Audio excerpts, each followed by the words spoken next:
அருமையான மாணவர்களே, மீண்டும் ஒரு வகுப்பில் உங்களை சந்திப்பது மிகுந்த மகிழ்ச்சி. என்னுடைய வாழ்த்துக்களை தெரிவிக்கிறேன். இன்றைய நாளிலும் முதல் இயலில் விரிவானம் மற்றும் கற்கண்டு பகுதியை நாம் படிக்கப் போகிறோம். அதாவது விரிவானம் என்று சொன்னால் துணைப்பாடம், கற்கண்டு என்று சொன்னால் இலக்கண பாடம். இந்த ரெண்டையும் சேர்த்து இன்றைய வகுப்பில் படிக்கப் போகிறோம். முதலாவதாக விரிவானம் என்ற பகுதிக்குள் செல்வோம்.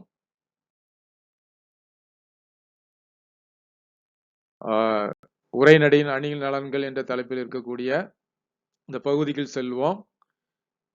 நுழையும் முன் சங்க இலக்கியம் நம் பாட்டனார் தோப்பு, இடைக்கால இலக்கியம் நம் தந்தையார் தோட்டம், இக்கால இலக்கியம் நம் பூங்கா.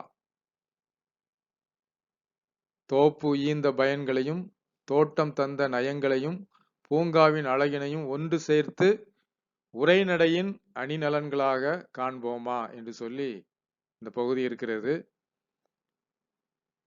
இந்த துணைப்பாடம் நமக்கு ஒரு உரையாடலாக அமைந்திருக்கிறது. அதாவது ஒரு கற்பனை உரையாடலாக அமைந்திருக்கிறது. இதில் இடம்பெறுபவர்கள் சங்ககால புலவர் ஒருவரும் இணைய தமிழன், அதாவது இன்றைய கால நவீன இன்டர்நெட் இணைய தமிழன், ரெண்டு பேரும் உரையாடுவது போல அமைக்கப்பட்டு இருக்கிறது. இதில் என்ன செய்தி சொல்லப்பட்டிருக்கிறது என்று சொன்னால், பண்டைய கால இலக்கண இலக்கியங்கள்ல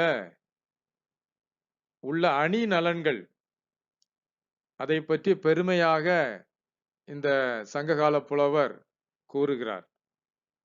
சங்ககால இலக்கிய இலக்கணங்களில் இருக்கக்கூடிய அணி நலன்கள், நயங்கள் நாம் படித்திருக்கிறோம். பாவகைகள், தொடை நயங்கள், இவைகள் எல்லாம் நம்முடைய இலக்கியங்கள்ல பெருமையாக கருதப்படுகிறது. இந்த பெருமையாக கருதப்படும் இந்த செய்திகள் இன்றைய நாட்களில் இன்றைய இலக்கியங்களில் அது உள்ளனவா என்று ஒரு கேள்வியை இந்த புலவர் இந்த இணைய தமிழனிடம் கேட்கிறார். அதாவது ரெண்டு பேரும் உரையாடல் செய்கிறார்கள். பேசினால் உரையாடல், எழுதினால் அது உரைநடையாக மாறிவிடுகிறது. ரெண்டு பேர் பேசினால் உரையாடல், அதையே எழுதிவிட்டால் அது உரைநடையாக மாறுகிறது. இப்போ இரண்டு பேரும் ஒருவருக்கு ஒரு பரிமாறிக் கொள்ளுகிறார்கள். பாருங்க, இந்த உரைநடையினுடைய அணிநலன்கள் பற்றி இப்ப நாம் பார்க்க போகிறோம். இணைய தமிழன் அந்த புலவரிடம் சில கேள்விகளை கேட்கிறார். என்ன கேள்வி கேட்கிறார் என்று சொன்னால், இந்த புலவரும் இணைய தமிழனிடம் சில கேள்விகளை கேட்கிறார். பண்டைய கால நூல்களில் இருக்கக்கூடிய இந்த அணி நலன்கள் இன்றைய காலத்தில் இருக்கக்கூடிய இலக்கியங்களில் இருக்கிறதா என்று கேட்கிறார். உதாரணத்துக்கு 10 பாட்டு, 8 தொகை நூல்கள், சங்க பாடல்கள் என்று சொல்லுகிறோமே, இந்த 10 பாட்டு 8 தொகை நூல்கள்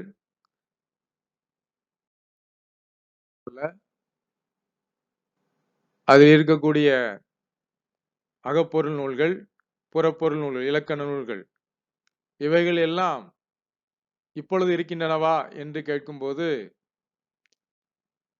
அந்த இணைய தமிழன் சொல்லுகிறார், அது இப்பொழுது விற்பனை நிலையங்களிலும் இணையத்திலும் கிடைக்கின்றன. உடனே சங்க புலவர், அது இணையமா? அவருக்கு அதை பற்றி ஒன்றும் தெரியாது. இணையத்தை பற்றி இணைய தமிழன் விளக்கம் கொடுக்கிறார். அதன் பிறகு அந்த உரையாடல் தொடர்கிறது. இதில் முதலாவதாக சங்க புலவர் சொல்லக்கூடிய பண்டைய காலத்தில் கையாளப்பட்ட ஓமை அணி, ஓமை. இந்த ஓமை நயம் தற்காலத்தில் இருக்கக்கூடிய உங்கள் இலக்கியங்களில் இடம்பெற்றிருக்கிறதா என்று கேட்க, இந்த இணைய தமிழன் சொல்லுகிறார், நிச்சயமாக இருக்கிறது. குறிஞ்சி மலர் என்னும் நூலில் 21ஆம் நூற்றாண்டு கவிஞர் நா. பார்த்தசாரதி உங்கள் ஓமையை கையாண்டு இருக்கிறார். எப்படி கையாண்டு இருக்கிறார்? திருப்பரங்குன்றத்தின் அழகை பார்ப்பதற்கென்று இயற்கை பதித்து வைத்த 2 பெரிய நிலை கண்ணாடியை போல வடபுறமும் தென்புறமும் நீர் நிறைந்த கண்மாய்கள் என்று குறிப்பிடுகிறார். திருப்பரங்குன்றத்தின் அந்த மலையின் அழகை பார்ப்பதற்காக அதன் அருகில் இருக்கக்கூடிய அந்த கண்மாய்கள், குளங்கள் கண்ணாடியை போல காட்சி அளிக்கிறது, ஓமையாக சொல்லியிருக்கிறார் என்று சொல்லி உடனாக பதில் கூறுகிறார். உடனடியாக சங்கப்புலவர் அருமையாக கூறினீர். அடுத்து உருவகத்தை பற்றி உங்களுடைய இலக்கியங்கள்ல, தற்கால இலக்கியங்கள் இருக்கிறதா என்று கேட்டவுடன் இணைய தமிழன் அதற்கும் பதில் சொல்லுகிறார், நிச்சயமாக இருக்கிறது. உருவகம் எங்களுடைய தற்கால இலக்கியங்களிலும் பயன்படுத்தப்படுகிறது என்று சொல்லி அதற்கும் சில கூறுகிறார். இன்றைய 20ஆம் நூற்றாண்டு 21ஆம் நூற்றாண்டு கவிஞர்கள் இந்த உருவகத்தை அழகாக எடுத்து உரைக்கின்றனர். கவிதைகளிலே முக நிலவில் வியர்வை முத்துக்கள் துளிர்த்தன என்று உருவகமாக இன்றைய கவிஞர்கள் எழுதியிருக்கிறார்கள். அது மாத்திரமல்ல, அறிஞர் அண்ணா, பேரறிஞர் அறிஞர் அண்ணா, களம்புக துடித்து நின்ற உனக்கு வெற்றி சாறு கிடைத்து விட்டது, உண்டு மகிழ்ந்தாய், உன் புன்னகைத்தான் அதற்கு சான்று என்று உருவகமாக இந்த வரிகளிலே கூறுவதை அவர் எடுத்து உரைக்கிறார். உடனே சங்க புலவர் அடுத்த கேள்விக்கு செல்கிறார். உங்களுடைய தற்கால இலக்கியங்களில் எடுத்துக்காட்டு ஓமையணி இருக்கிறதா? அதாவது ஓமைக்கும் ஓமேயத்திற்கும் நடுவில் ஓம உருவு மறைந்து வருவதுதான் எடுத்துக்காட்டு ஓமையணி. ஓம உருவு போல, போன்ற, புறைய, இந்த ஓம உருவுகள் மறைந்து வருவது எடுத்துக்காட்டு ஓமையணி. இந்த எடுத்துக்காட்டு ஓமையணி உங்கள் இலக்கியங்களில் இருக்கிறதா என்று கேட்டவுடன் உடனே இணைய தமிழன் அதற்கு பதில் சொல்லுகிறார், உரைநடையில் நிச்சயமாக இருக்கிறது. இதற்கு உரைநடையில் நாங்கள் எதை சொல்லுகிறோம் என்று சொன்னால், இணை ஒப்பு, அனாலஜி, இணை ஒப்பு என்ற வார்த்தையை நாங்கள் பயன்படுத்துகிறோம். திருக்குறளில் அந்த பாடல் வரிகள் இருக்கிறது, புறந்தூய்மை நீரான் அமையும், அகந்தூய்மை வாய்மையால் காணப்படும். போலங்கிற உருவு அதில் மறைந்து வருகிறது. புறந்தூய்மை நீரான் அமையும் அதுபோல, அந்த அதுபோலங்கிற ஓம உருவு மறைந்து வந்து அது எடுத்துக்காட்டு ஓமை அணியாக காணப்படுகிறது. இதே உத்தி தற்கால இலக்கியங்களிலும் கையாளப்படுகிறது என்பதை ஒரு எடுத்துக்காட்டு மூலமாக அவர் சொல்லுகிறார். எழுத்தாளர் ராமசாமி மழையும் புயலும் என்னும் நூலில் குறிப்பிட்டுள்ள செய்தியை அவர் எடுத்து உரைக்கிறார். இந்த பத்தியை நீங்கள் படித்தால் தெரியும். ஊர் கூடி செக்கு தள்ள முடியுமா? இந்த பத்தியை அந்த புலவருக்கு எடுத்து உரைக்கிறார். இன்னும் சில கேள்விகளை அவர் கேட்கிறார். அதற்கும் இணைய தமிழன் பதில் சொல்லுகிறார். அதாவது அக்ரிணை பொருட்களை உயர்திணையாக கருதி கற்பனை செய்யக்கூடிய ஆற்றல் இன்றைய இலக்கியங்களில் இருக்கிறது. உதாரணத்துக்கு தொல்காப்பியர் ஞாயிறு, திங்கள், நெஞ்சம் போன்ற அக்ரிணை பொருட்களை பண்டைய காலத்துல அந்த அக்ரிணை பொருட்களை உயர்திணையாக சொல்லி இருக்கிறார். இது இன்றைய தற்கால இலக்கியங்களில் எப்படி இடம்பெற்றிருக்கிறது என்று சொன்னால், அதே போலவே உயிரில்லாத பொருட்களை உயிர் உள்ளன போலவும், உணர்வு இல்லாத பொருட்களை உணர்வுடையன போலவும் கற்பனை செய்து இன்றைக்கும் தற்கால உரைநடை இலக்கியங்களில் இது பயன்படுத்தப்படுகிறது. இதற்கு பெயர் இலக்கணை என்று சொல்லி அந்த புலவருக்கு பதில் சொல்லுகிறார். அதற்கு ஒரு எடுத்துக்காட்டாக கல்யாண சுந்தரனார், திருவி கல்யாண சுந்தரனார், தமிழ் தென்றல் திருவி கல்யாண சுந்தரனார் எழுதிய ஒரு உரையாடல் பகுதியை அவர் சுட்டி காட்டுகிறார். சோலையில் புகுவேன், மரங்கள் கூப்பிடும். சோலை என்பது ஒரு அக்ரிணை, சோலை மரங்கள் ஒரு அக்ரிணை. அப்போ மரங்கள் கூப்பிடும் அக்ரிணைய உணர்வற்ற ஒரு பொருளை உணர்வுள்ள பொருளாக கற்பனையாக சொல்வது. மரங்கள் கூப்பிடும், விருந்து வைக்கும். மரங்கள் கூப்பிடுமா? அப்ப அது ஒரு அஃறிணை பொருள். அஃறிணைய ஒரு உயர்வு பொருளாகவும், உணர்வு இல்லாத ஒரு பொருளை ஒரு உயிர் உள்ளன போலவும் கற்பனையாக சொல்லும் இந்த இலக்கணை என்ற இந்த உத்தி இன்றைய தற்கால இலக்கியங்களில் பயன்படுத்தப்படுகிறது என்று பதில் சொல்கிறார். அடுத்ததாக மோனையும் எதுகையும் தொடை நயங்கள் பற்றி சங்கப்புலவர் ஒரு கேள்வி கேட்கிறார்.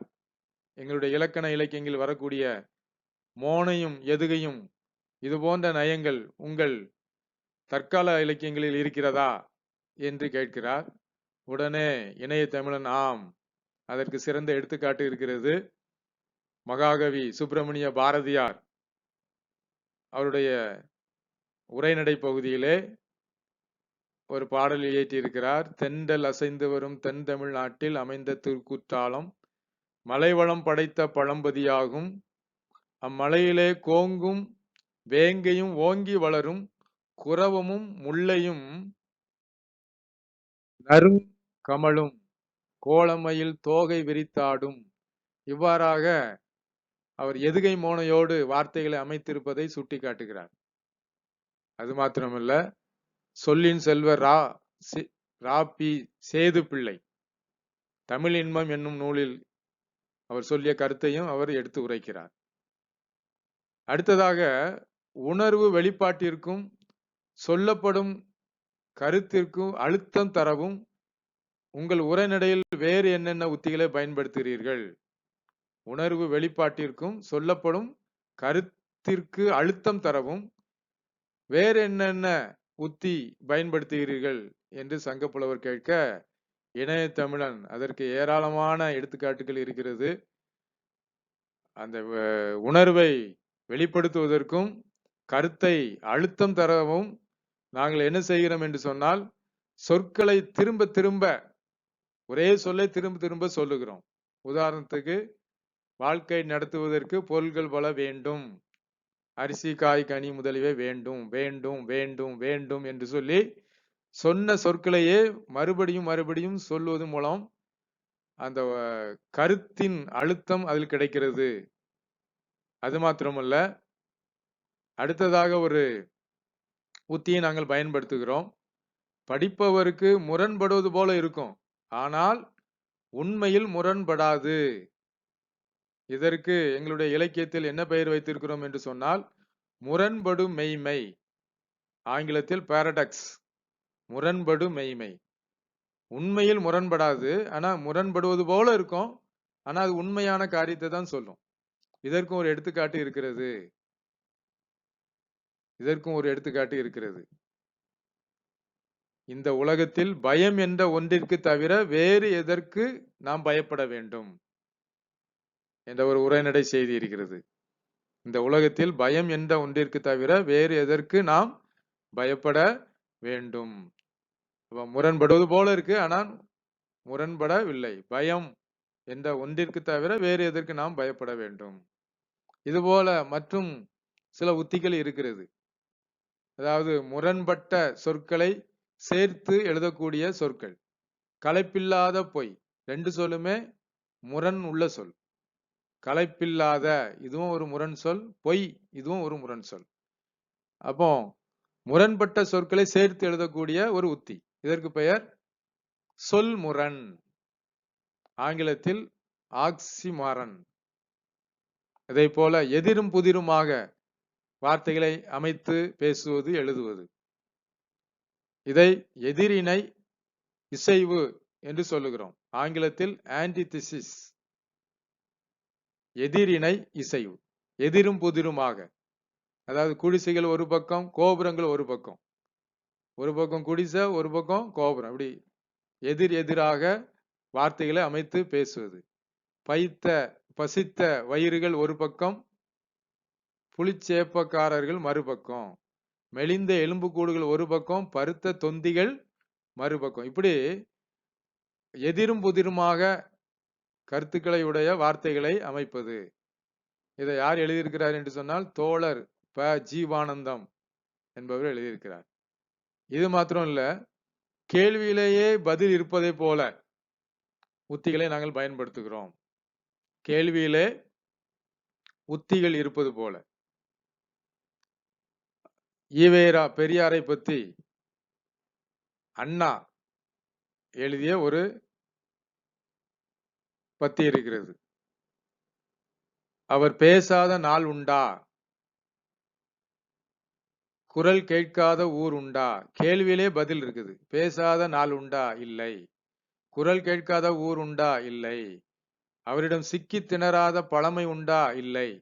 கேள்வியிலே பதில் இருப்பதை போல உத்திகளை நவீன உரைநடை இலக்கியத்தில் பயன்படுத்துகிறோம் என்று இணையத்தமிழன் சங்க புலவருக்கு பதிலளிக்கிறார். இறுதியாக இந்த நயங்களினுடைய உச்ச நிலை என்ன, இந்த அணி நலன்களுடைய உச்ச நிலை இன்றைய இலக்கியங்களில் இருக்கிறதா என்று சங்க புலவர் கேட்க, நிச்சயமாக இருக்கிறது என்று சொல்லி சொல்லையோ கருத்தையோ அடுத்தடுத்து வைக்கும் முறை, அதுதான் உச்சநிலை. உரைநடையில சொல்லையோ கருத்தையோ அடுத்தடுத்து தொடர்ந்து வைக்கக்கூடிய ஒரு நிலைதான் அந்த சங்க இலக்கிய, இந்த தமிழ் இலக்கியத்தின், தற்கால இலக்கியத்தின் உச்சநிலை, கிளைமேக்ஸ் என்று சொல்லுகிறோமே, உச்சநிலை. அதற்கு பாரதியாரின் ஒரு பாடல் இருக்கிறது. இந்தியாதான் என்னுடைய மோட்சம். தொடர்ந்து கருத்துக்களை வைப்பது, இதுதான் உச்சநிலை. இந்தியாவின் நன்மைதான் என் நன்மை, இந்தியாதான் என் இளமையின் மெத்தை, என் யவனத்தின் நந்தவனம். யவனம்னா உலகம். என் உலகத்தின் நந்தவனம், என் கிழக்காலத்தின் காசி. என்னுடைய வயதான காலத்துல காசியாக இருக்கிறது என்னுடைய இந்தியா என்று சொல்லி ஒரு இந்தியாங்கிற வார்த்தையை அப்படியே தொடர்ச்சியாக கருத்தை வலியுறுத்தி சொல்வது, இதுதான் தற்கால உரைநடை இலக்கியத்தினுடைய உச்சநிலை என்று சொல்லி தற்கால இலக்கியத்தில் வரக்கூடிய அணிநலன்களை சங்க புலவருக்கு இணையத்தமிழன் சொல்வது போல இந்த உரையாடல் பகுதி ஒரு கற்பனையாக அமைக்கப்பட்டிருக்கிறது. மேலும் நீங்கள் கீழே பார்த்தீர்கள் என்றால் கற்பவை கற்றபின் என்ற பகுதி, ஒரு பகுதி இருக்கிறது.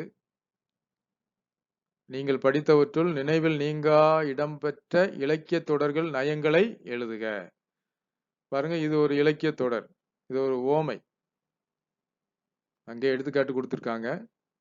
உள்ளங்கை நெல்லிக்கனி போல. போல ஓமைக்கும் ஓமேயத்திற்கும் நடுவில் போல என்ற ஓம உருவம் மறைந்து வந்தால் அது உவமை.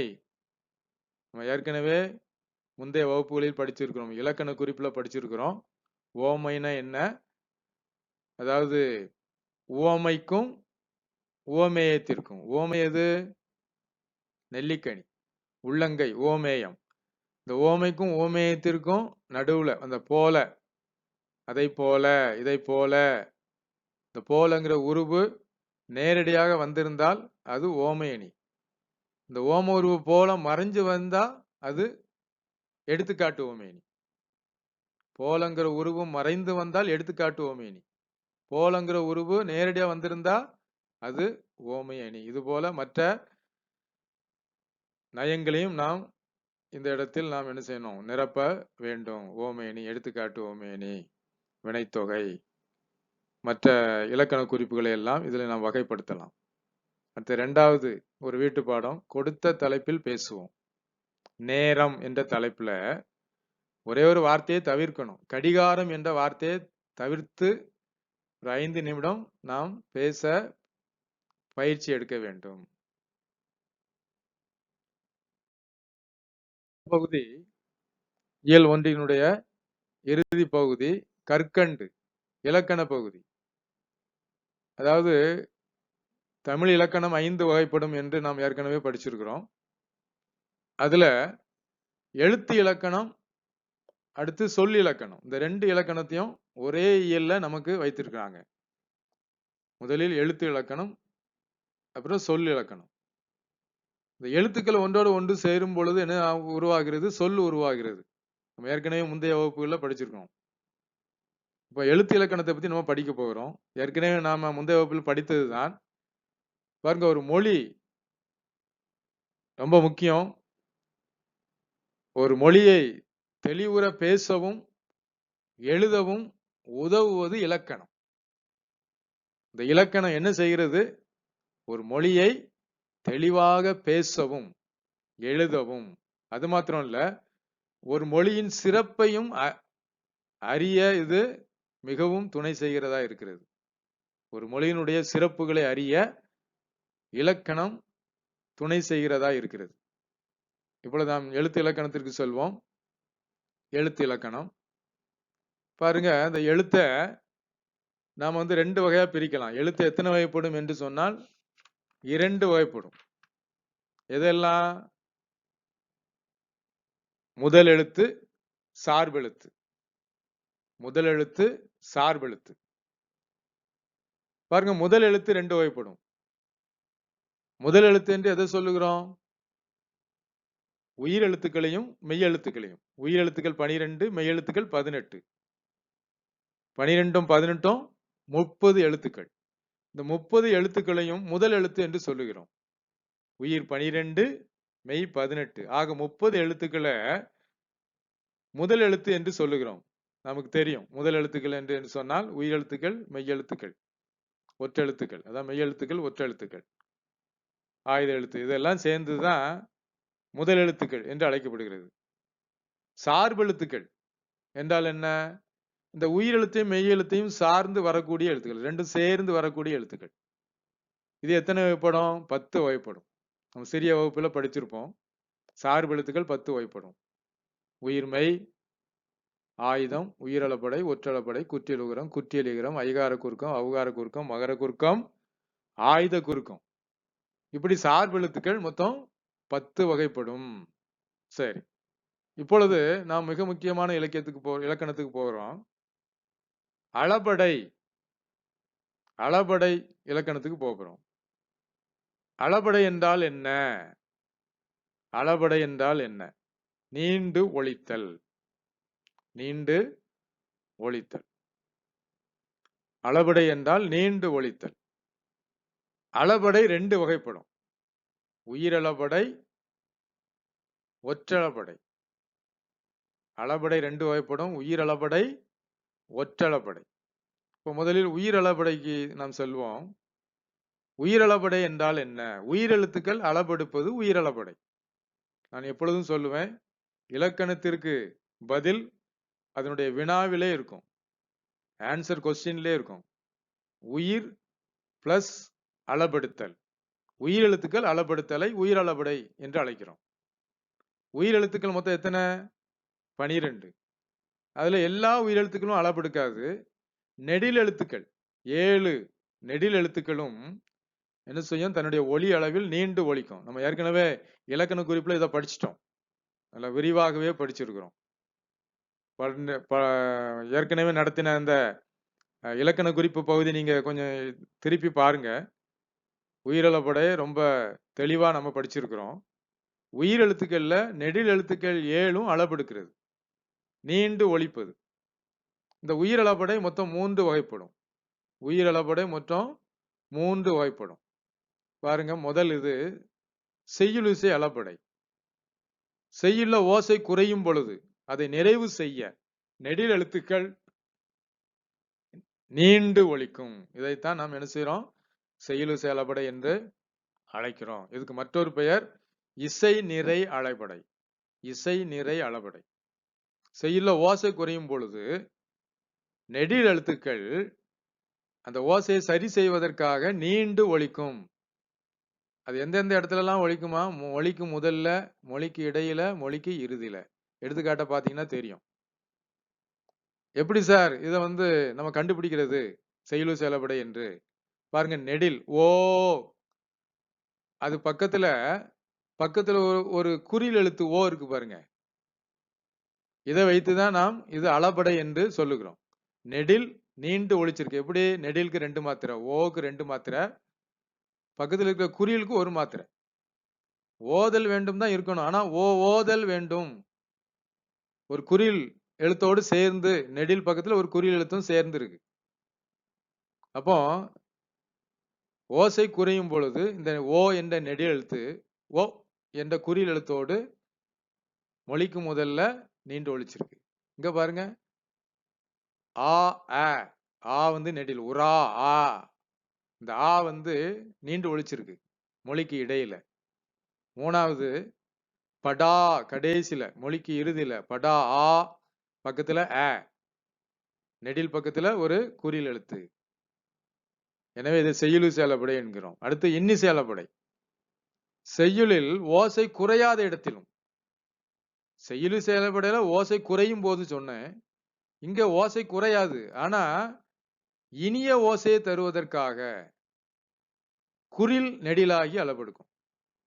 குறில் நெடிலாகி அளபெடுக்கும். அதாவது கெடுப்பதும் குறில் தூ தான் இருக்கணும். து கெடுப்பதும் து தான் இருக்கணும். ஆனா தூன்னு நெடிலா மாறி இருக்கு. குறில் நெடிலா மாறி இருக்கு. கெடுப்பதும் தான் இருக்கணும். ஆனா தூ தூ நெடிலா மாறி பக்கத்துல அதுக்குரிய குறில் எழுத்து பக்கத்துல வந்திருக்கு. ஊ கூறிய குறி எழுத்து உ. அப்ப து என்ற குறில் இனிய ஓசைக்காக தூ என நெடிலா மாறி இருக்கு.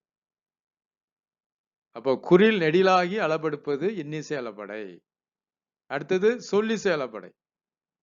செய்யுள்ள ஓசை குறையும் போது செய்யுள்ள உள்ள ஒரு சொல், அதாவது என்ன சொல் என்று சொன்னால் பெயர் சொல். ஒரு பெயர் சொல் வினைச்சொல்லாக மாறி அளபெடுக்கும். செய்யுள்ள ஓசை குறையும் போது ஒரு பெயர் சொல் வினைச்சொல்லாக மாறி அளபெடுக்கும். எப்படி?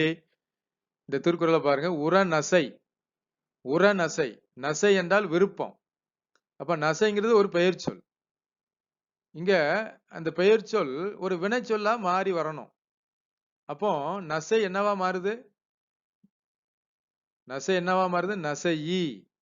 அதாவது விருப்பம்ங்கிற அந்த பெயர் சொல் விரும்பி என்கிற வினைச்சொல்லா மாறுவதற்காக இந்த நசை என்ன இருக்குது? அளபெடுத்திருக்கு. பக்கத்துல இ, ஐ, நசை ஐ, ஐயினுடைய இன குறில் எழுத்து இ.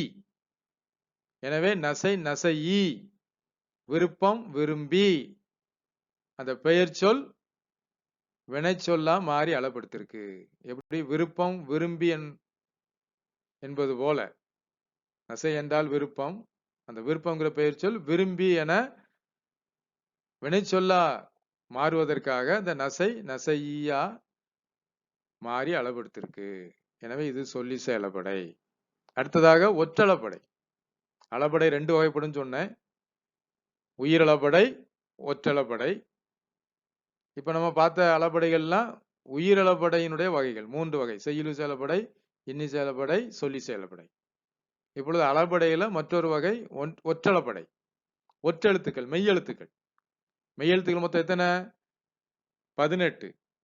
அந்த 18ம் அளபெடுக்காது. அந்த 18ல 10 மெய்யெழுத்துக்கள்.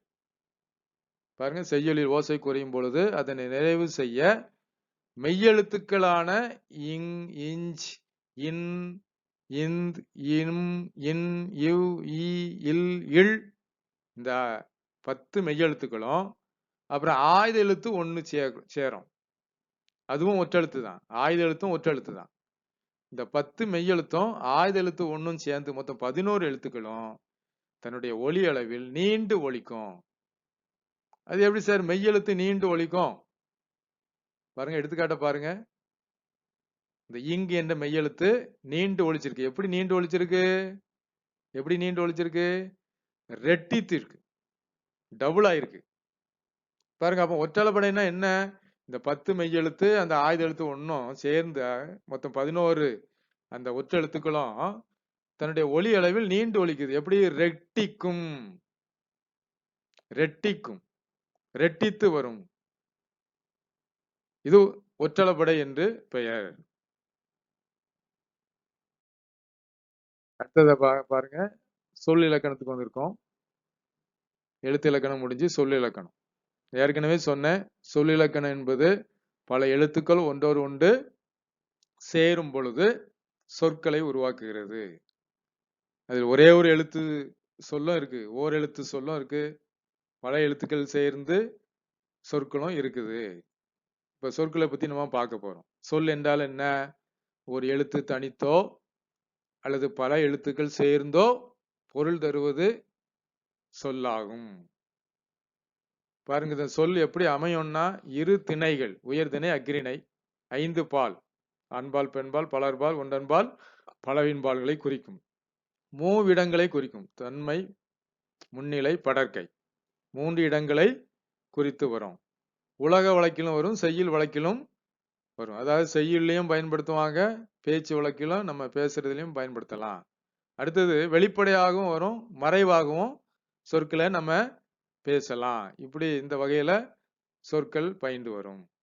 இந்த சொற்கள் எத்தனை வகைப்படும்? நம்ம ஏற்கனவே படிச்சிருக்கோம். சொற்கள் 2 வகைப்படும். சொற்கள் 2 வகைப்படும் அப்படின்னு இருக்கும். இலக்கண வகை, இலக்கிய வகை. அந்த இலக்கண வகையில பெயர்ச்சொல், வினைச்சொல், இடைச்சொல், உரிச்சொல் என்று நம்ம அதை வகைப்படுத்தலாம். இப்பொழுது அந்த சொல்லுக்கு பல பெயர்கள் இருக்கிறது. மொழி, கிளவி, பதம், சொல்லுக்கு மறுபெயர்கள். மொழி, கிளவி, பதம். அப்ப இந்த மொழி, சொல்லாகிய இந்த மொழியை நம்ம 3 வகையா பிரிக்கலாம்.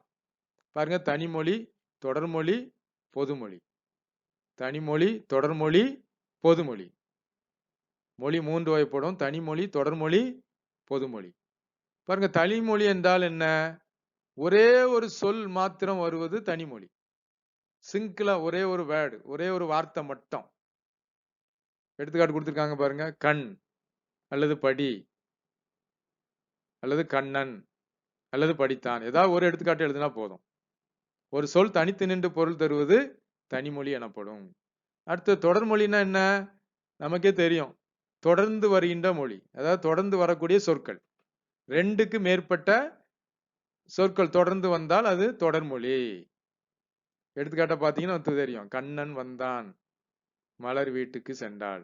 தொடர்ந்து 1க்கு மேற்பட்ட 2க்கு மேற்பட்ட சொற்கள் தொடர்ந்து வருவது தொடர்மொழி. பொதுமொழி. அடுத்து பொதுமொழினா என்ன? இந்த 2க்கும் பொதுவா இருக்கிறது. எந்த 2க்கும்? தனிமொழிக்கும் தொடர்மொழிக்கும் பொதுவா இருக்கும். எப்படி? தனிமொழியாவும் இருக்கும், அதே நேரத்தில் அது தொடர்மொழியாவும் இருக்கும். எப்படி? இலக்கணத்தை பாருங்க. ஒரு சொல் தனித்து நின்று ஒரு பொருளையும் சொல்லை பிரித்து 2 சொற்களாக மாற்றின பிறகு வெவ்வேறு அர்த்தத்தையும் தரும். ஒரு சொல் தனித்து நின்று ஒரு பொருளையும் பிரிந்து நின்று வேறு பொருட்களையும் தருவது பொதுமொழி. தனிமொழிக்கும் தொடர்மொழிக்கும் பொதுவாய் அமையக்கூடிய பொதுமொழி. எடுத்துக்காட்ட பாத்தீங்கன்னா உங்களுக்கு புரியும். 8, இது ஒரே ஒரு வார்த்தை தான் இருக்கு. எனவே இது தனிமொழி. இதை பிரிச்சு பார்த்தா L+2, L+2 தான் 8. அப்போ பாருங்க, தனியா இருக்கும்போது தனிமொழியாக இருக்கிறது, அதை பிரிச்சுட்டா தொடர்மொழி ஆயிருது. அப்ப 8ங்கிற வார்த்தை தனிமொழியாவும் இருக்கு, தொடர்மொழியாவும் இருக்கு. 2க்கும் பொதுவா இருக்கிறதுனால இதுக்கு பேர் என்னது? பொதுமொழி. இதற்கு பேரு பொதுமொழி. ஒரு தனிமொழி தனிமொழியாவும் இருக்கு, அதை பிரிச்சா தொடர்மொழியாவும் மாறிடுது. 2க்கும் பொதுவா இருக்கிறதுனால இதுக்கு பேரு பொதுமொழி. அடுத்து பாருங்க, வேங்கை. ஒரே வார்த்தை தான். அப்ப இது தனிமொழியாவும் இருக்கு, இதை பிரிச்சா வேம் பிளஸ் கை. வேம் பிளஸ் கை 2 சொல்லா மாறிடுது, தொடர்மொழியா மாறிடுது. ஒரு தனிமொழி தொடர்மொழியா மாறிடுது. அப்ப 2க்கும் பொதுவா இருக்கிறதுனால இதுக்கு பேரு பொதுமொழி. சரிதானா? அப்ப தனியா இருக்கும்போது ஒரு அர்த்தம் தருது. 8ன்னா ஒரு நம்பரை குறிக்குது, எண்ணை குறிக்குது. அதை பிரிச்சுட்டோம்னா L+2, எல்லை உன் என்று அர்த்தம். எள்ளுங்கிற பயிரை சாப்பிடு, உன். அப்ப தொடர்மொழியா ஆயிருது. அதே மாதிரி வேங்கை. வேங்கைனா வேப்ப மரத்தை குறிக்குது, தனிமொழியாக வேப்ப மரத்தை குறிக்குது. அதை பிரிச்சாச்சுன்னா வேம் பிளஸ் கை 2 சொல்லா மாறிடுது, தொடர்மொழியா மாறிடுது. அப்போ வேகின்ற கை 2 சொல்லா மாறிடுது, தொடர்மொழியா மாறிடுது. தனிமொழியாவும் இருக்கு, தொடர்மொழியாவும் இருக்கு. அதனாலதான் அதுக்கு பேரு பொதுமொழி. அடுத்ததாக தொழிற்பெயர். கவனிங்க, தொழிற்பெயர். தொழில்னா என்ன? ஒரு செயல் அல்லது ஒரு வினை. ஒரு செயலை குறிக்கும் சொல் தொழிற்பெயர். ஒரு வினையை குறிக்கும் சொல் தொழிற்பெயர். ஒரு தொழிலை குறிக்கும் சொல் தொழிற்பெயர். இப்படி சொல்லிட்டே போகலாம். வினை, செயல், தொழில் எல்லாமே ஒரே அர்த்தம் தான். அதுக்கு எடுத்துக்காட்டு பாருங்க. ஈதல், நடத்தல், ஆடல், பாடல், உண்ணல், உறங்குதல், இப்படி சொல்லிக்கிட்டே போகலாம். நிறைய எடுத்துக்காட்டு. அப்ப தொழிற்பெயர் எப்படி முடியும்? இலக்கண குறிப்புல படிச்சிருக்கிறோம். தொழிற்பெயர் எப்படி முடியும் கடைசியில? தல், அல், அம், கை, சி, பு, கு, ரு, இப்படி விகுதிகளை கொண்டு முடியும்.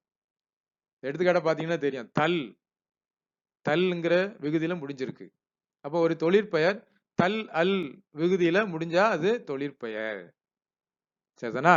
இப்ப இந்த தொழிற்பெயரை 2 பகுதியா நம்ம பிரிக்கலாம். 2 பகுதியா பிரிக்கலாம். என்ன பகுதி? ஒரு வினை அடியாவும் இருக்கும், அதுல ஒரு விகுதியும் இருக்கும். இப்ப நடத்தல்ங்கிற இந்த தொழிற்பெயர்ல நடங்கிறது ஒரு வினை அடி, தள்ளுங்கிறது ஒரு விகுதி. அப்போ ஒரு வினை அடியும் ஒரு விகுதியும் சேர்ந்து வருவது விகுதி பெற்ற தொழிற்பெயர். தொழிற்பெயர்ல பல வகை இருக்குது. நமக்கு எத்தனை வகை இங்க கொடுத்திருக்காங்க? 1, 2, 3, 4 வகை இருக்கு. தொழிற்பெயர் 4 வகை. விகுதி பெற்ற தொழிற்பெயர். ஒரு தொழிற்பெயர்ல எதெல்லாம் இருக்கணும்? ஒரு வினை அடியும் இருக்கணும். அதாவது அந்த முதல் பகுதி நட, அப்புறம் கடைசி பகுதி விகுதி தல். இந்த ரெண்டும் சேர்ந்து வந்தா அது விகுதி பெற்ற தொழிற்பெயர். பாருங்க, இதை பாத்தீங்கன்னா தெரியும். வாழ்க்கை, வாழ், கை, வினை அடியும் இருக்கு, விகுதியும் இருக்கு. ஆளல், ஆள் பிளஸ் அல் ரெண்டும் இருக்கு. வினை அடியும் இருக்கு, விகுதியும் இருக்கு. அடுத்ததாக பாத்தீங்கன்னா எதிர்மறை தொழிற்பெயர். எதிர்மறை தொழிற்பெயர் 2வது வகை எதிர்மறை தொழிற்பெயர். எதிர்மறை பொருள்ல வரக்கூடிய தொழிற்பெயர்கள் எதிர்மறை தொழிற்பெயர். நடவாமை ஆப்போசிட்டா இருக்கு. அந்த கருத்து வந்து ஆப்போசிட், எதிர்மறை கருத்தா இருக்கு. நடக்கல. கொல்லாமை, கொலை செய்யாமை. அப்ப எதிர்மறை அர்த்தத்துல வரக்கூடிய தொழிற்பெயர் எதிர்மறை தொழிற்பெயர். இரண்டாவதாக தொழிற்பெயர் வகை முதநிலை தொழிற்பெயர். இதை நம்ம ஏற்கனவே பார்த்தோம். நடத்தல் அப்படிங்கிற ஒரு தொழிற்பெயர்ல அந்த முதல் பகுதியை மட்டும் சொல்வதுதான் முதல்நிலை தொழிற்பெயர். உதாரணத்துக்கு தட்டுதல் இருக்குது. தட்டுதல்ல முதல் பகுதி என்னது? தட்டு. இதுதான் முதல்நிலை தொழிற்பெயர். கொஸ்டின்ல ஆன்சர் இருக்கு பாருங்க. முதல்நிலை தொழிற்பெயர். ஒரு தொழிற்பெயர்ல 2 பகுதி இருக்கும்னு ஏற்கனவே சொன்னேன். உதாரணத்துக்கு தட்டுதல், தட்டுங்கிறது முதல் பகுதி, தள்ளுங்கிறது இறுதி பகுதி, வினை பகுதி. அப்போ அந்த வினை பகுதி நீக்கிட்டு முதல் பகுதியை மட்டும் சொல்வது முதல்நிலை தொழிற்பெயர். 4வதாக முதல்நிலை திரிந்த தொழிற்பெயர்.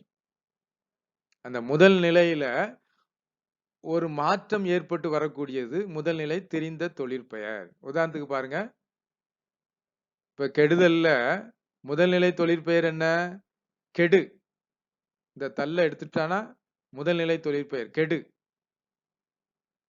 இதுல ஒரு சின்ன மாற்றம் வந்திருக்கு பாருங்க. அந்த ஒத்த கொம்பு என்னவாயிருக்கு? ரெட்டை கொம்பு. கெடு, கேடு. அப்போ அந்த முதல்நிலை பகுதியில ஒரு சின்ன மாற்றம் தெரிந்திருக்கு. குறில் நெடிலா மாறி இருக்கு. கே, கே, குறில் நெடிலா தெரிந்திருக்கு. அதனாலதான் இதுக்கு பேரு முதல்நிலை தெரிந்த தொழிற்பெயர். முதல்நிலை தெரிந்த தொழிற்பெயர். இப்ப கெடுதல்ங்கிறது ஒரு தொழிற்பெயர்.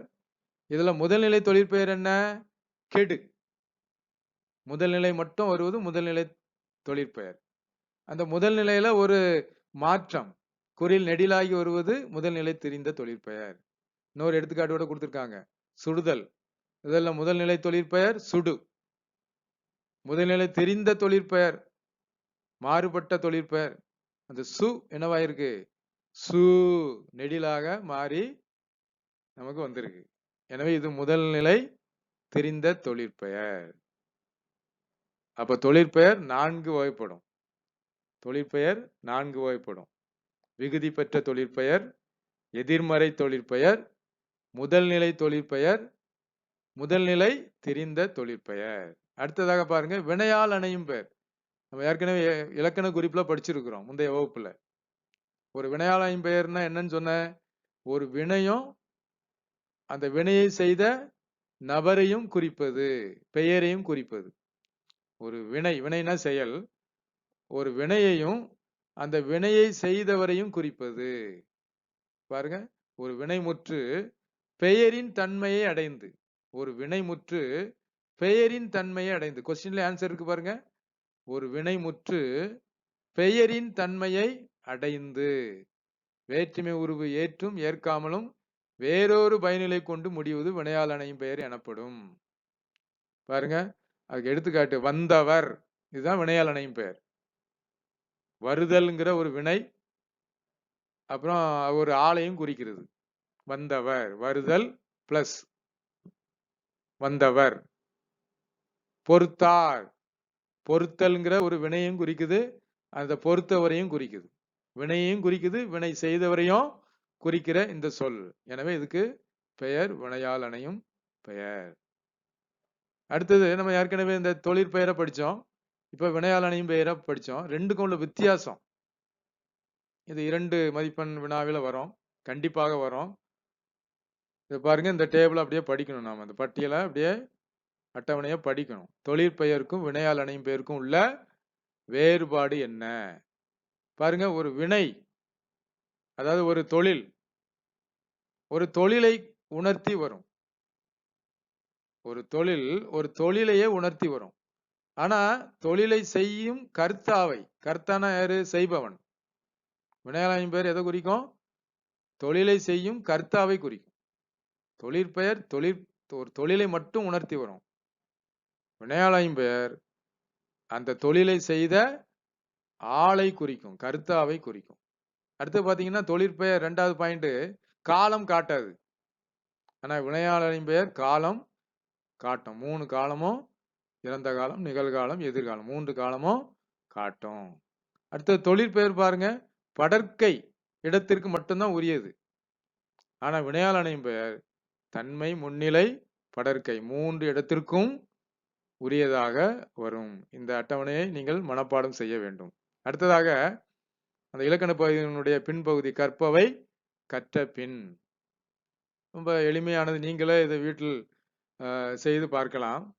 பாருங்க, இதில் கொடுக்கப்பட்ட அந்த வார்த்தைகளை தொடர்மொழியா ஆக்கணும். தொடர்மொழினா என்ன?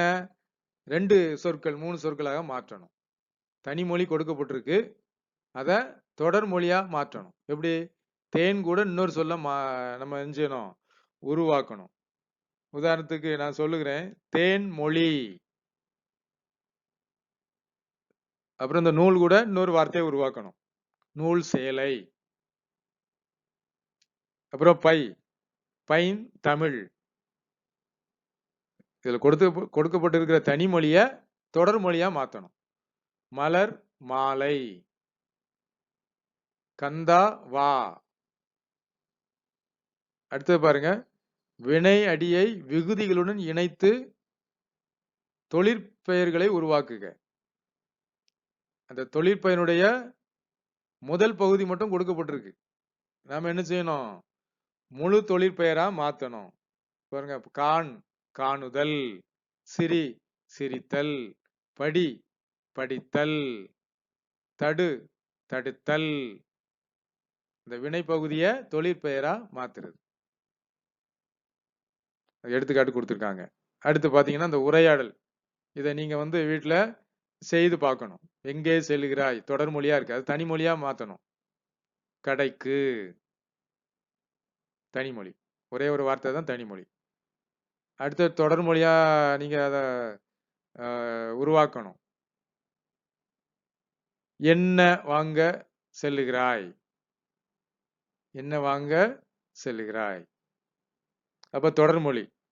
அரிசி வாங்குகிறேன், ஏதாவது ஒரு பொருள். 2க்கு மேற்பட்ட சொற்களை பயன்படுத்தணும். அப்போ அடுத்தது தனிமொழி. எவ்வளவு, தனிமொழி எவ்வளவு. அதுக்கு பதிலாக தொடர்மொழியா மாத்தணும். 10 கிலோ. இவ்வாறு நீங்க என்ன செய்யணும்? உருவாக்க வேண்டும். அடுத்து பாருங்க, ஒரு சொற்றொடர் கொடுக்கப்பட்டிருக்கு. இத்தொடரில் உள்ள வினைமுற்றுகளை தனியே எடுத்து எழுதி தொழிற்பெயர்களாக மாற்றுக. பாருங்க, அழைக்கும் இதை தொழிற்பெயரா மாத்தணும். அழைத்தல். ஏறுவேன், ஏறுதல். அமர்வேன், அமர்தல். பார்ப்பேன், பார்த்தல். இந்த பார்ப்பேன், பார்த்தல். எய்தும், எய்தல். இந்த சொற்களை எல்லாம் தொழிற்பெயரா மாத்துறது. அடுத்தது நம்ம தொழிற்பெயர் எத்தனை வகைன்னு படிச்சோம்? 4 வகைன்னு படிச்சோம். அந்த வகை இது கொடுக்கப்பட்டிருக்கிற அந்த வார்த்தையெல்லாம் எந்தெந்த வகையை சார்ந்தது பாருங்க. முதல் கட்டுங்கிற வார்த்தை எந்த வகையை சார்ந்தது? முதல் நிலை தொழிற்பெயர். முதல் நிலை மட்டும் இருக்குது, முதல் நிலை தொழிற்பெயர். அடுத்தது சொட்டு, இதுவும் முதல் நிலை மட்டும் இருக்கிறதுனால முதல் நிலை தொழிற்பெயர். அடுத்தது வழிபாடு, இது விகுதி பெற்ற தொழிற்பெயர். விகுதியோட இருக்குது, பாடுங்கிற விகுதியோட இருக்கு. விகுதி பெற்ற தொழிற்பெயர். அடுத்தது கேடு, இது முதல் நிலை திரிந்த தொழிற்பெயர். கெடு, கேடு, கே கே என திரிஞ்சிருக்கு, குரில் நெடிலா மாறி இருக்கு. எனவே இது முதல் நிலை திரிந்த தொழிற்பெயர். அடுத்து கோரல், இது விகுதி பெற்ற தொழிற்பெயர். விகுதி அல்லுங்கிற விகுதியில இருக்கு, அல்லுங்கிற விகுதி பெற்றிருக்கு. எனவே இது விகுதி பெற்ற தொழிற்பெயர். இப்பொழுது நாம் ஒரு இயலை முடித்திருக்கிறோம். கேள்வி பதில்கள்லாம் இதுல கொடுக்கப்பட்டிருக்குது. இதில் உள்ள விடைகளை எல்லாம் நான் அடுத்த இதனுடைய தொடர்ச்சியாக நான் உங்களுக்கு இணையத்தின் மூலமாக அனுப்புவேன்.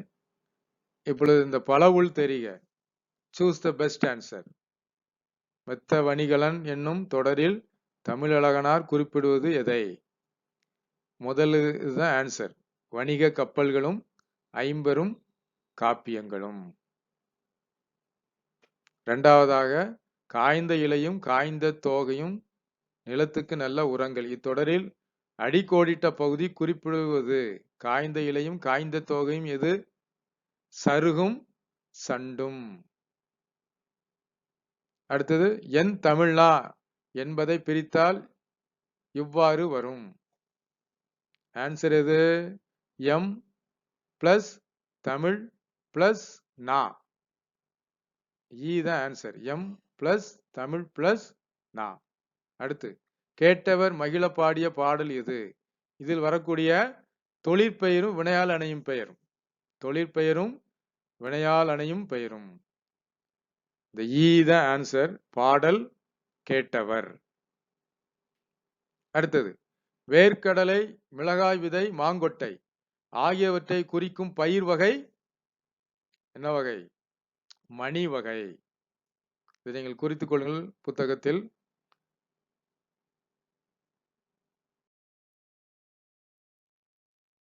அடுத்த இந்த பக்கத்தில் இருக்கக்கூடியதெல்லாம் வினாக்கள். இதற்குரிய விடைகளை அனுப்பும்போது நீங்கள் அதை படிக்க வேண்டும். அடுத்த மொழியை ஆள்வோம் என்ற ஒரு பகுதி இருக்கிறது. இதை நீங்கள் படித்து நீங்களாகவே இதில் இருக்கிற அந்த விளையாட்டு முறையிலே சொல்லக்கூடிய வார்த்தைகளை கண்டுபிடிக்க வேண்டும். இந்த மரம் என்னும் சொல் 11 இடங்களில் இதில் இடம்பெற்றிருக்கிறது. மரம், இந்த ஒவ்வொரு மரத்துக்கும் ஒவ்வொரு பெயர் இருக்குது. கீழே அந்த நம்பர் கொடுத்துருக்காங்க. 1 மரம், அது இந்த 1க்கு கீழே அது என்ன மரம்? அரச மரம். அடுத்த 2ல அந்த மரத்துக்கு பேரு மாமரம். 3வதுல இருக்கக்கூடிய மரத்துக்கு பேரு கருவேல மரம். அடுத்த 4ம் 9க்கும் அரசன்கிறது குறிக்குது. 5ல 7ல இருக்கக்கூடிய மரம் வேங்கை மரம். 6வதுல இருக்கக்கூடிய மரம் வேல மரம். அடுத்து 8வது இருக்கக்கூடிய மரம் காட்டு வழியை குறிக்கிறது. 10வது இருக்கக்கூடிய மரம் ஆலமரம். 11ல இருக்கக்கூடிய மரம் அத்தி மரம். இப்படி அந்த மரங்கள் என்று ஒவ்வொரு அர்த்தத்தையும் குறிக்கிறது. அடுத்தது பாத்தீங்கன்னா மொழிபெயர்ப்பு, டிரான்ஸ்லேஷன். இதுல 2 மதிப்பெண்கள் நமக்கு வரும். அதுல பாத்தீங்கன்னா அந்த வார்த்தையை நீங்க படிச்சீங்கன்னா தெரியும். முதல் வார்த்தை, if you talk to a man in a language he understands, that goes to his head.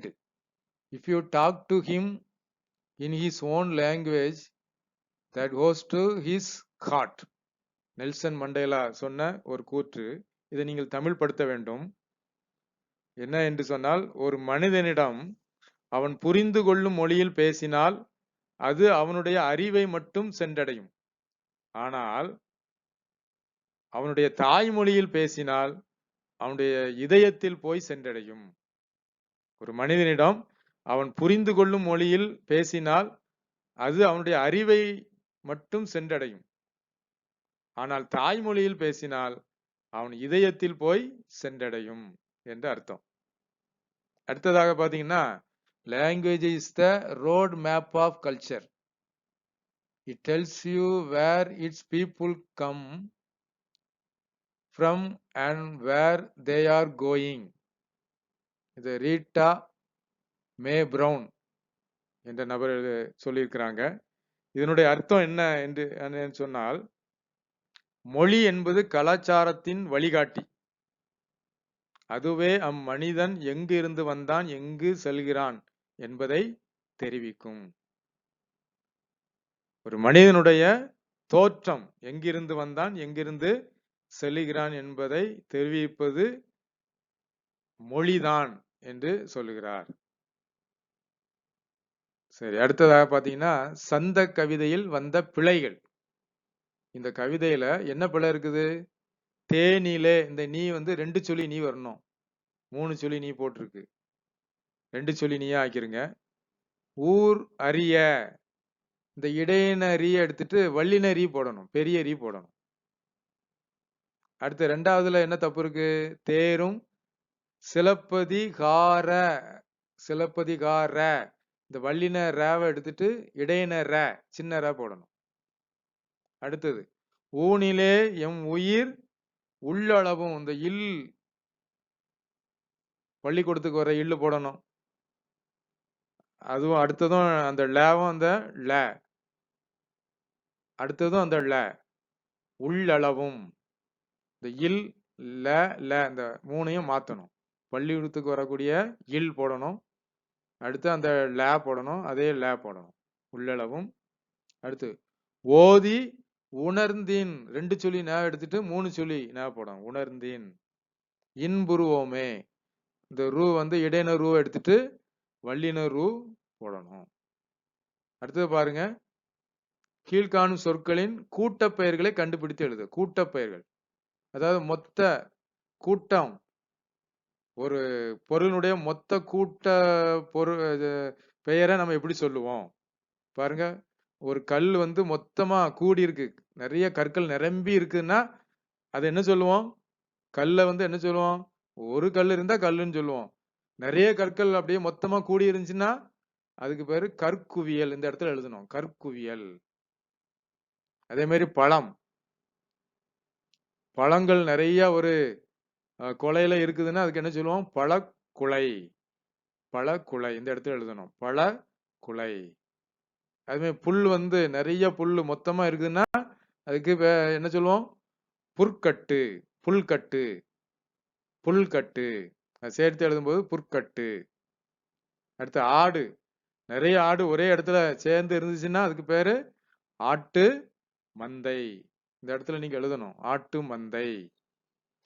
கற்குவியல், பழக்குலை, புற்கட்டு, ஆட்டு மந்தை. அடுத்ததாக பாத்தீங்கன்னா, ஒரு வினைமுற்ற வினையாளையும் பெயரா மாற்றணும். வினைமுற்றை வினையால் அணையும் பெயராக மாற்றணும். இப்போ இந்த சொற்றொடர்ல கலையரங்கத்தில் எனக்காக காத்திருக்கிறார், இந்த காத்திருக்கிறார் தான் வினைமுற்று. இதை வினையால் அணையும் பெயரா மாற்றணும். எப்படி? இந்த 2 சொல்லையும் சேர்த்து ஒரே சொல்லா மாத்தணும். காத்திருக்கிறார் அவரை. இந்த காத்திருக்கிறார் இந்த வினைமுற்று எப்படி வினையாளனின் பெயரா மாறும்? இந்த காத்திருக்கிறார் அவரை ரெண்டையும் சேர்த்து காத்திருக்கிறவரை, கீழே எடுத்துக்காட்டு கொடுத்துருக்காங்க பாருங்க. காத்திருக்கிறவரை, காத்து இருக்கிறவரை அழைத்து வாருங்கள். அப்போ ஒரு வினைமுற்று, காத்திருக்கிறார் என்ற வினைமுற்று வினையால் அணையும் பெயரா மாறி இருக்கு. இரண்டாவது, ஊட்டமிகு உணவு உண்டார் அவர், நீண்ட வாழ்நாள் பெற்றார். உண்டார் அவர், இந்த ரெண்டையும் சேர்த்து உண்டவர். இந்த உண்டாருங்கிற வினைமுற்று எப்படி மாறும்? வினையால் அணையும் பெயரா எப்படி மாறும்? உண்டவர். உண்டார் அவரை எடுத்துட்டு உண்டவர்.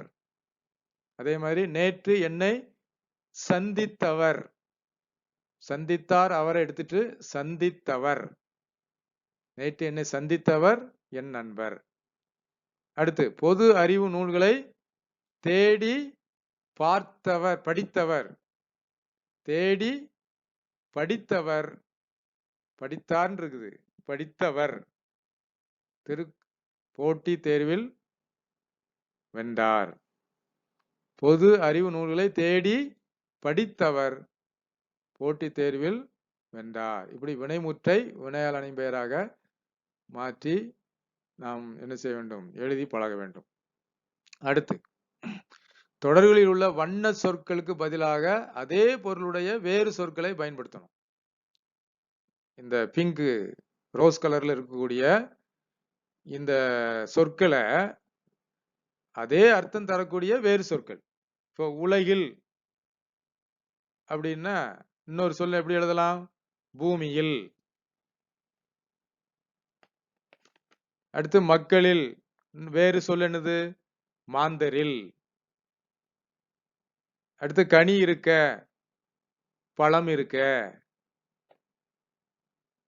புசித்தலை போல, புசி உண்பதை போல. இன்னல் படுகின்றனர், துன்பப்படுகின்றனர். பாருங்க, வறுமையால், ஏழ்மையால். புலவனுக்கு, கவிஞனுக்கு. கொடுத்து, வழங்கி. புகழ், பெருமை. அடுத்து, துணைவியும் மனைவியும். முகில், மேகம். மஞ்சை, மயில். களி, மகிழ்ச்சி. சோலையில், பூங்காவில். சுரும்புகள், வண்டுகள். மது, தேன். பசு, ஆ, ஆனா பசு என்று அர்த்தம். சாந்தம், அமைதி. புலி, வேங்கை. புலி, வேங்கை. தீரமும் வீரமும். யானை, களிறு. இப்படியாக நாம் வேறு சொற்களை நாம் பயன்படுத்தலாம். அடுத்த, கட்டுரை எழுதுக, நயம் பாராட்டுக. இந்த ரெண்டு பகுதியும் நான் உங்களுக்கு இணையம் மூலமாக கட்டுரையை அனுப்புவேன். அதே போல நயம் பாராட்டுதலை எப்படி செய்ய வேண்டும் என்பதை நகல் எடுத்து உங்களுக்கு இணையம் மூலமாக அனுப்புவேன். கடைசியாக இறுதியாக பார்த்தீங்கன்னா, மொழியோடு விளையாடு. இதெல்லாம் நீங்க வீட்டில் இருக்கும் பொழுது நீங்கள் இதையெல்லாம் நீங்கள் விளையாட்டாக செய்து பார்க்கலாம். சொற்களை இணைத்து புதிய சொற்களை உருவாக்குக. பாருங்க, கொடுக்கப்பட்ட இந்த வார்த்தையை கொண்டு ஏற்கனவே நம்ம பார்த்தது போல மேலும் சொற்களை அதோடு இணைத்து எழுத வேண்டும். இப்ப தேன் அப்படி இருக்கிறது, அது கூட இன்னொரு வார்த்தையை சேர்த்தால் தேன் மழை. பொன் விளக்கு, வான்மழை. விண்மேகம், மணிமேகலை. காட்டு விலங்கு, நன்சை. மணிமேகலை. வான்மலை, பொன்குடம், பூவிரல், இப்படி சொற்களை இணைத்து எழுதுவது. அதாவது தனிமொழியை தொடர்மொழியாக மாற்றி எழுதும் பயிற்சி தான் இது. அடுத்ததாக பாருங்க, குறிப்புகளை கொண்டு வினாவிலேயே விடை இருப்பது போன்று வினா தொடர்கள் அமைக்கணும். அதாவது கொடுக்கப்பட்ட இந்த வார்த்தையை பயன்படுத்தி, இந்த வார்த்தையை பயன்படுத்தியே ஒரு வினாவா மாத்தணும். கொடுக்கப்பட்ட வார்த்தையை பயன்படுத்தி வினாவாக மாற்றணும். ஒரு எடுத்துக்காட்டு ஒன்று கொடுத்துருக்காங்க பாருங்க, குரல் இன்பம். இதை எப்படி வினாவா மாத்துறது? குரல் இன்பத்தில் திளைக்காத தமிழன் உண்டா? அப்ப இந்த வார்த்தையை பயன்படுத்தி ஒரு வினாவா மாத்தணும். சுவைக்காத இளநீர் உண்டோ? கொஸ்டின் மார்க் போடணும். காப்பிய சுவையை அறியாதவர் உண்டோ? கொஸ்டின் மார்க், வினாவாக மாற்றணும். மனித குலத்திற்கு பாடுபட வேண்டுமன்றோ? மனித குல மேன்மைக்கு பாடுபட வேண்டுமன்றோ? அடுத்து, நாளை விடுமுறை நாள்தானோ? நாளை விடுமுறை நாள்தானோ? இவ்வாறாக சொற்களை பயன்படுத்தி வினா தொடராக மாற்றும் பயிற்சியை வீட்டில் செய்து பார்க்க வேண்டும். அது இது சிறிய வகுப்புல நீங்க படிச்சிருப்பீங்க. எண்ணு பெயர்களை கண்டு தமிழ் எண்கள்ல எழுதுறது. நாற்றிசையும் செல்லாத நாடில்லை. அப்ப நாற்றிசைங்கிறதுல என்ன எண் இருக்கிறது? 4 பிளஸ் திசை, 4 பிளஸ் திசை. அப்ப 4 என்ற எண் இதுல இருக்குது. அப்ப இதுல எண்ணு பெயரை எழுதி அதை தமிழ் எண்ணா எழுதணும். அடுத்து, எறும்பு தன் கையால் எண் சான், 8 எண் சான். அப்ப 8ங்கிற சொல் இங்க இருக்குது, எண்ணு பெயர். அப்ப இந்த இடத்துல 8, அதுக்குரிய தமிழ் எண் என்னது? அ. உங்களுக்கு தெரியும் அ. அடுத்தது 5 சால் பூண்டிய தூண், 5. அந்த 5ங்கிற எண்ணு பெயரை இங்க எழுதணும். தமிழ் எண் ரு, உங்களுக்கு தெரியும் ரு.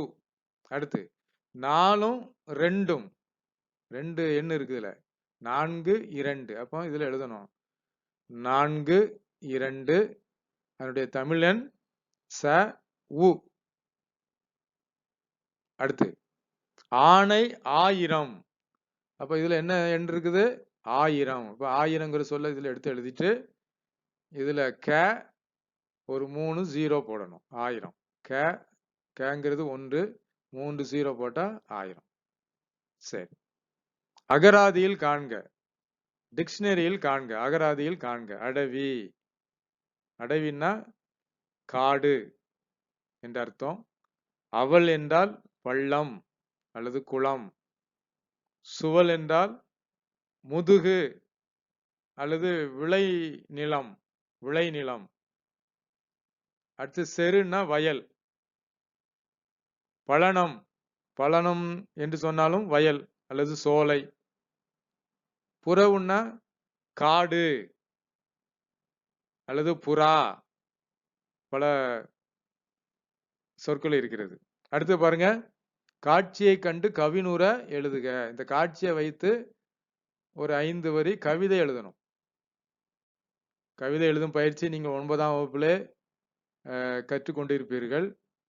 இந்த படம் என்ன கருத்தை சொல்லுகிறது என்று சொல்லி நீங்கள் வீட்டில் ஒரு 5 வரிகள் கவிதைகளாக எழுத வேண்டும்.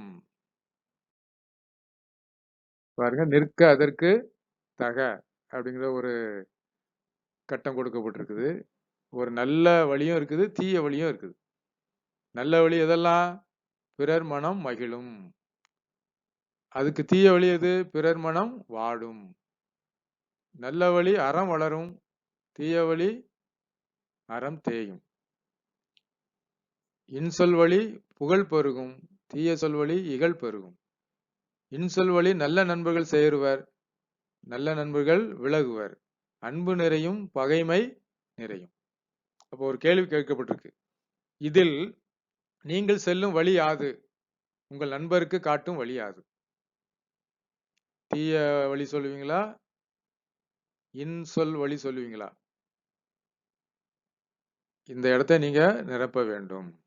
என் நண்பனுக்கு நான் என்னெல்லாம் எந்த வழியெல்லாம் சொல்லுவேன், எந்த வழியை காட்டுவேன்.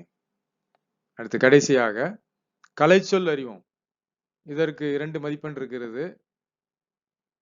அரசு தேர்வுல இந்த கலைச்சொல் அறிவோம் ஒவ்வொரு இயல்லையும் ஒரு 6 கலைச்சொல் அறிவோம் இருக்கும். இதை கண்டிப்பா நீங்க படிக்கணும். 2 மதிப்பெண்.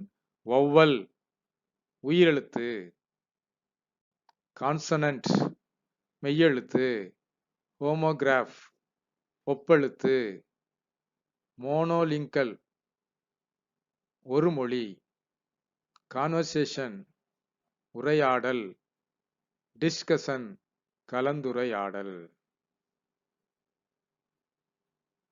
நன்று மாணவர்களே, இன்று நாம் படித்த கேட்ட இந்த பாடங்களை நீங்கள் நன்கு கவனித்து நன்கு பயிற்சி எடுத்து நன்றாக படிக்க வேண்டும் என்று நான் வாழ்த்துகிறேன்.